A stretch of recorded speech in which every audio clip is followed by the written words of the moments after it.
Welcome to Cozy Coven Chats with Jenny C. Bell, where we explore the journey of the witch.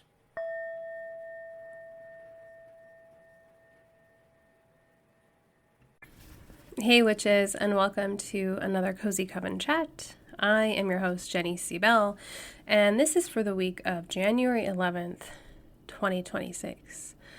2026. I want to first, before I get into our card and all of those other things, I want to first just ask you, and I really want you to think about this. So I originally thought that 2025 was a really terrible year for myself, for everybody, and the news and all of that, 100%. But when I really reflected on the year itself for my own personal self and my own family, it was actually a really good year. And so I just want to start with definitely pay attention, stay informed, be in the, understand what's going on in the news, all of those things. But make sure to separate that from yourself. Yes, you are a part of this world, and it's important to be worldly and connected.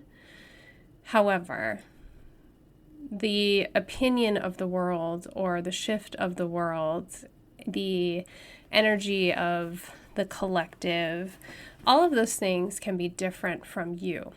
You're also separate. And make sure you balance that in your perceptions. So I really just thought, God, 2025 is such a terrible year. Everybody was saying that to me. Lots of people I know went through it. But then when I really looked, it was a really good year. And so I also want to say it's okay to have a good month or a good year when other people aren't. Things are really rough. I'm a millennial, so they have been pretty much my whole coming of age, right? Between 9/11 and these, different economic downturns and having friends having to serve in the Middle East and, just like so much of my growing up, my becoming an adult, my coming of age has been completely unstable. And so it's really easy to let that affect the way you see yourself or you see your own life. And I think it's important to, you can feel good, you can have a good year, you can have luck on your side, you can have things go well for you when it doesn't happen for everybody else. And that doesn't make you bad, doesn't make you uncaring or unsympathetic, right? It's okay. It's okay to have a good week when your friend didn't. It's okay to have a good year when other people didn't.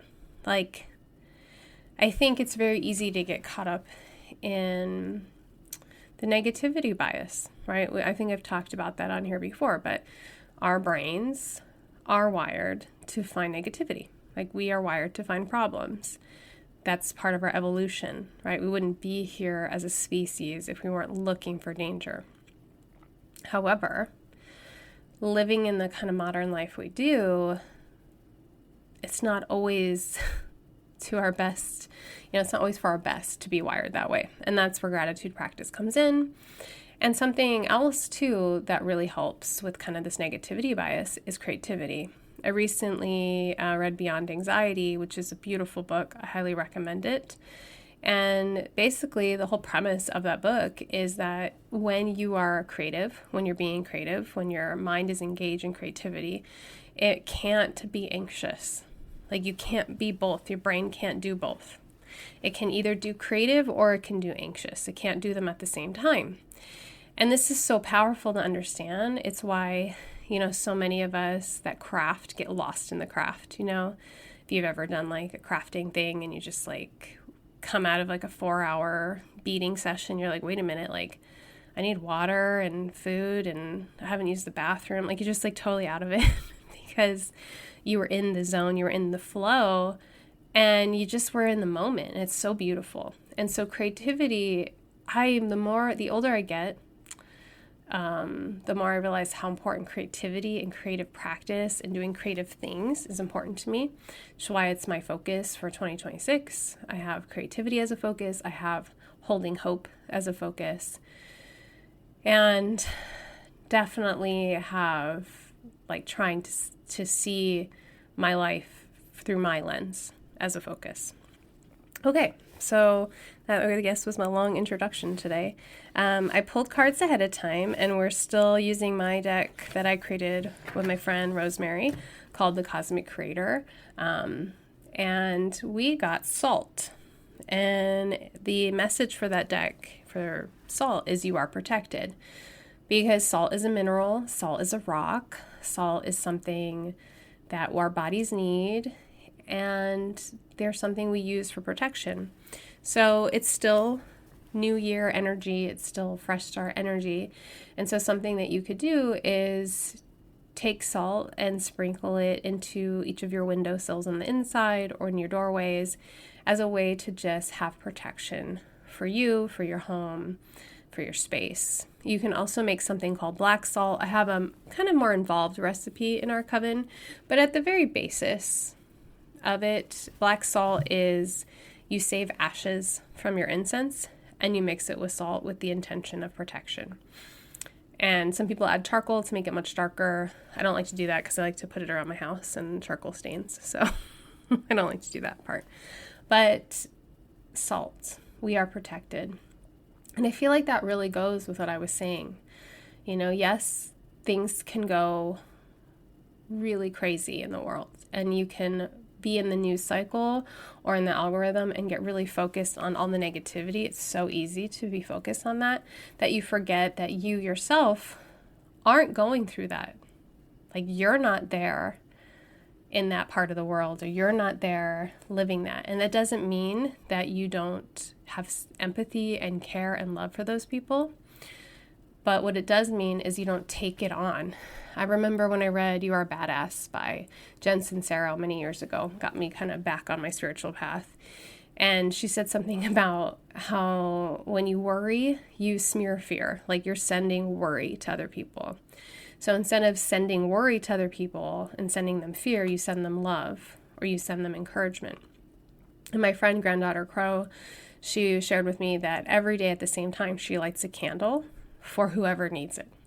So every day at the same time, this is her practice, she lights a candle for whoever needs that light, whoever needs a little love, whoever needs a little energy. And that's a practice that, it's funny that she shared that with me, because it's something that I shared in our coven, not knowing that she did that, as a way to help when you feel helpless. So when you see terrible things in the news, or you see something happening in a part of the world that you can't go and help, lighting a candle may seem really small. It may seem, oh, well, it's not really enough. But you remember, we're shifting energy, right? Everything is energy. Everything is the mundane and the magic live next to each other. In the mundane, there's these things going on, and you can't physically get there or physically change it. But in the magic, in the invisible world, you can play with the subtle energy, and you can send goodness to where the people need it. So it's not powerless, it's not helpless, and you're not sending fear and worry. You're not getting caught in the news cycle, making you feel anxious and sending anxiety out into the world and spreading it. Instead, you're standing in hope. You're lighting a candle, and you're sending hope and love to whoever needs it. Think about if we all did that, right? The more I learn about magic, the more I listen to the telepathy tapes, which is such a good podcast, the more I talk to other people from different backgrounds, the more I just see and know deep down that really everything, including us, is just energy. And a lot of this powerlessness, or like my little contribution doesn't help, isn't true, right? It's a perception. So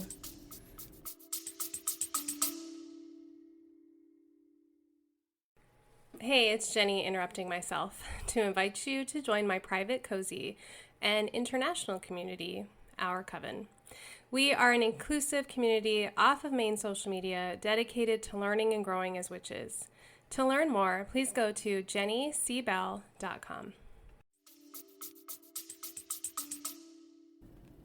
When you feel like the world is too much, or when you're worried or you're like overwhelmed, take time away for yourself, fill your cup, get yourself back into a place of positivity, and then send love out. It doesn't have to be a candle. It could be, if you do Reiki, you could just say, I'm sending Reiki out into the world to whoever needs it. It could be holding a crystal and asking the crystal to send some love out. Just think if we all did that. If we all sent out love and hope for whoever needs it, how would the world change, right?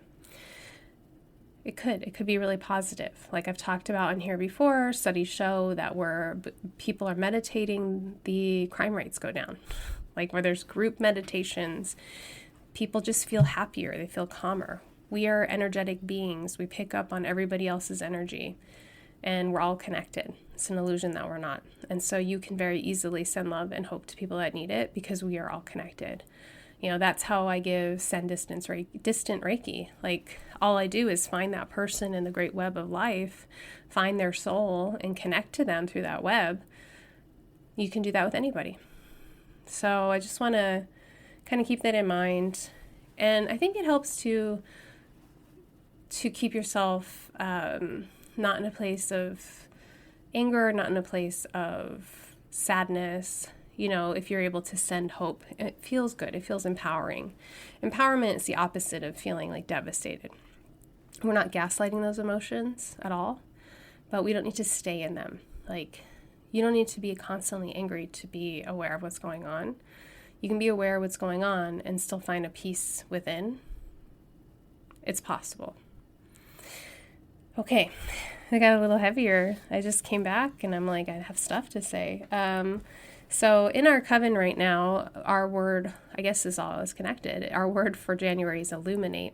We're going to be doing keywords for the whole year. I asked everybody in our coven to contribute keywords that they would like to have as a monthly theme. And then I've picked from there. And so illuminate just felt right. Several people actually contributed that word. And that felt like the perfect word for January, right? We're trying to see more clearly. Definitely. I know my own card was a swords card for the month ahead for January. We're trying to see clearly. We're trying to have a fresh start. We're trying to understand things better, and illuminate makes sense. And it's, you know, we're in the darkness. We're moving towards Imbolc, but, you know, the longest night of the year wasn't really that long ago. So illuminate just really makes sense. And there's journal questions in there, and we're going to have a live on affirmation creation. I've been doing affirmations since I was like in college, and I learned about them in psychology, and we're going to talk about them, why they work, and then create them together as part of illuminating our path.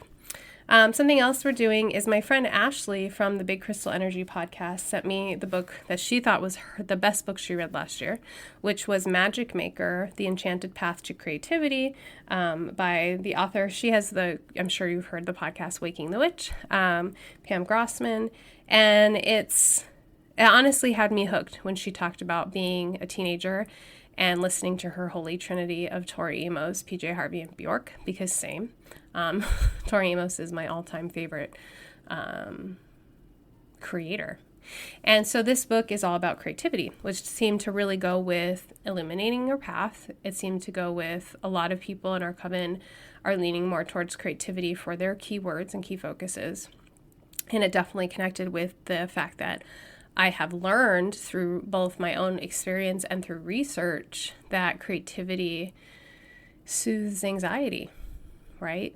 It's that creative, beautiful force. And everybody's an artist and everyone can be creative. So if you hear the word creativity and you think, I can't draw. Yeah, me neither. Okay. We all have our creative outlets though. You can find it through dance. You can find it through music. You can find it through cooking, baking, crafting, gardening, even in your job. You know, depending on what your job is, there's creative ways, creative solutions, creative problem solving, creative talking, creative dialogue, creative campaigns and different types of gaming, right? So definitely focusing on that this month. Oh, speaking of our coven, it is still only $11 to join for the month, and that is with the code Cozy Coven.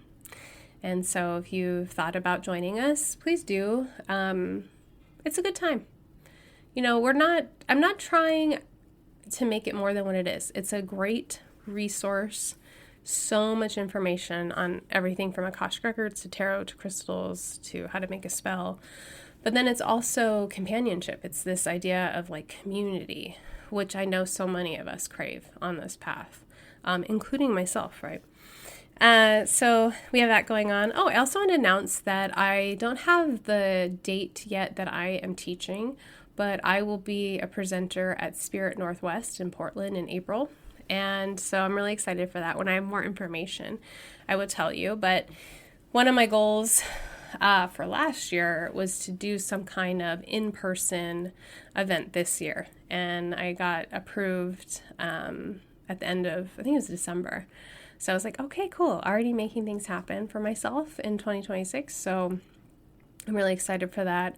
I am in Southern Oregon. So Portland's a bit of a drive for me, but it's where I'm like, it's the biggest city near me, really, and I have been wanting to put roots down there because I just feel a call to it and I want to do that. I will have to overcome some very basic anxiety about driving for a long distance by myself and, all of those things, adulting for real and doing the hotel by myself. I haven't done that in a long time. I used to go to these conferences in San Diego every year as an avid teacher when I was in California, but I haven't done that in so long that I'm like, I need to put on my big curl pants and travel by myself again. Here's to overcoming silly little anxieties, big anxieties, right, in 2026. So something I wanted to talk about too, which is just, but something I talked about on TikTok this last week, was that my favorite astrologer to listen to every week is Chani Nichols. Chani Nichols. And I have the Chani app, which is you can get for free, but I have the paid version. And every week on her app, and I think she also has a podcast for Chani Nicholas. I'm like, it's not Nichols, Chani Nicholas. Sorry, I got totally distracted with trying to figure that out. Sorry, Chani, I know you're not listening. Anyway, so I have the app and I got it because I like that it's by your rising sign instead of your sun sign, because the more I've learned about astrology, and I'm definitely not an expert, the more I've learned that the rising is really kind of more of the day-to-day. And she shares, if you pay for the app, you get a month ahead for your rising, and then you get a week ahead for your rising. And something she's been talking about since last year is how January is go time and has been go time. And it's interesting because I have been feeling that as well. My cards for January showed me that this was go time. And what do I mean by go time? Normally, I spend a lot of the winter writing. It's when I usually come up with my next book project, writing things for our coven, writing articles. I spend it doing quiet activities. I spend it dreaming about what I want for the year. But I don't usually plant any seeds until the energetic new year, which is the beginning of Aries season or the spring equinox, or also known as Astara. And that's usually when I actually am like, this is what I'm committing to. This is the goals I'm doing. This is the one I'm manifesting for the year. However, this year I felt a need to do that in January. And if you listen to Chani, and I'm sure other astrologers say the same, February, March, I know at the end of February, Mercury goes into retrograde. That's going to kind of change the manifesting energy a bit. But right now, there's been a lot of good astrology for planting seeds. And yes, I am tired. Winter always makes me so tired here in the PNW because it's so dark and I don't get the vitamin D. I take it, but I'm not getting the actual sunshine. I'm sleeping more. I'm more sleepy. My work days are shorter. I'm just not as productive. And so, yeah, if you're feeling all those things, for sure, for sure. But that doesn't mean you can't plant the seed. It doesn't mean you need to get out there and start the thing. But this January, I think, is unusual in that it does feel right to plant the seeds now and not in March. And if you're not ready, that's fine, right? You have so many opportunities. I wrote about this on Substack, how there's just so many New Year opportunities for witches. We have Samhain, we have the Gregorian calendar New Year. If you want, you could celebrate Lunar New Year. And then there's Ostara, which is the energetic or astrological New Year. So really you have like 4 opportunities to celebrate New Year and have this kind of fresh start. But this has felt right to me. I took a 2-hour class with Colette Baron Reed. It was free on doing a vision board. And I've always done vision boards as magazine cutouts or lately on Pinterest in their collage kind of aspect. But she taught like a whole new way. And it's funny, since I took the class, I've seen it come up.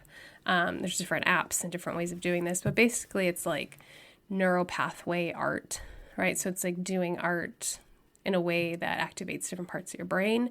And then that is how you manifest. It was very interesting. And I'm not, like I said, a visual artist at all, but I'm really happy with the way mine came out. My daughter, who is an artist, was like, oh, this actually looks really cool. And my son really likes it. And it was just a really good exercise. It was like a moving meditation because it was like doodling and drawing through prayer and meditation. It was very active, very much like a spell. So I did that and it felt right. Am I like 100% gung-ho and like ready to go do all these things I have that I want to manifest? No. I'm definitely more in planting seed, thinking about it, talking about it phase. So you, in the end, use your intuition and decide, what is best for you at this time. But I do feel some seed planting energy. Okay, so let's look at some journal questions for this week. But before we do that, I just want to say also seasonally, this is a good time to start planting your garden. So you might want to look at what you want to have in the yard. You might want to look at the farmer's almanac for your area and start deciding, when you're planting stuff and what you're planting. So this is definitely a time to do that if you haven't already done that or haven't thought about it. Seasonally too, it's definitely a time to eat and drink warm things, hot things. For the most part, I've been starting almost every day with oatmeal, occasional brownie here and there, but I digress. But oatmeal or miso soup because I'm getting older and it's better on my digestion to start with something warm. I can't do like a shake in the fall and winter months. It's got to be something warm, start the digestion, start to feel good, add something nourishing to start the day. And then from there, we go. But yeah, it's a time for that. It's time for indoor activities, time for reading. Oh, I'm reading a really good book. Let me see. I took a chance. I just want to say that, I do want to say that there are some trigger warnings in the book, so definitely read them. But it's called For Whom the Bell Tolls, and Bell is spelled Bell, and it's by J.C. Lynn. It's a romantasy about a girl who dies, it's not giving anything away, and is working the help desk at hell. And she befriends the demons, and there's a lot of layers to it though, because she's like raised evangelical, and she also at one point befriends a child who had a similar experience of being told she was going to go to hell. There's a lot of layers to it, and I actually really love the way the author has written about the afterlife and how there's different deities and different options depending on what you believe in, and there's Summerlin for the witches, and I don't know, it's really been a fun read, but definitely check out, the author was kind enough to put trigger warnings, so read them, and if that doesn't sound good to you, then don't read it. But I'm try to always read a nonfiction or listen to a nonfiction, and then read usually a romantasy. Almost always a romantasy. Sometimes a regular fantasy, and sometimes regular romance, but hardly anything else. So I do want to share it's a good time to be reading. Okay, so to end with our journal questions for the week, thinking about illuminate. What is being illuminated in your life at this time? thinking about salt and protection, if you knew that you were 100% protected no matter what goals would you have this year? And lastly, does this feel like seed planting time? And if so, what seeds are you planting? Thank you always for listening. I hope you have a great week. As always, thank you for listening. Please subscribe and share with a friend. And be on the lookout for my books, Spirit Crystals, Discover Your Crystal Guide for Healing and Empowerment, and Divergent Witchcraft, an inclusive approach to making magic. And if you want to connect with me more, go to jennycbell.com, JennyCbell.com, to learn about our coven, to learn how to follow me on Substack, and also how to get a reading from me. Blessed be witches.